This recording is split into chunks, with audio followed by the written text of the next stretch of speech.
यो चाहिँ टिस्टाको छेउमा है, टिस्टा ब्रिजको मुनिको यो तपाईँहरूको भ्यू हो पानीको।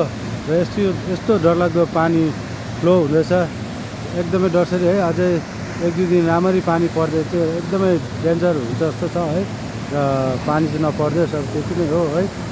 अलिकति प्रार्थना गर्दै बस्नु पऱ्यो है, किनभने यो रोड लेभलको छेउछाउ चाहिँ पानी आइपुगेछ। यहाँ हेर्न सक्नुहुन्छ तपाईँहरूले, यहाँ रोड लेभलको छेउछाउ नै पुगिसकेछ पानी चाहिँ यहाँ टिस्टाको।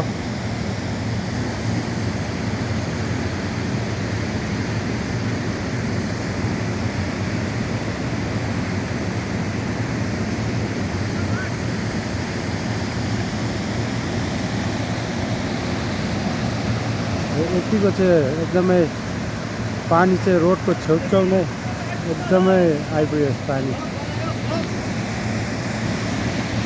बनाउँछ अब भिडियो।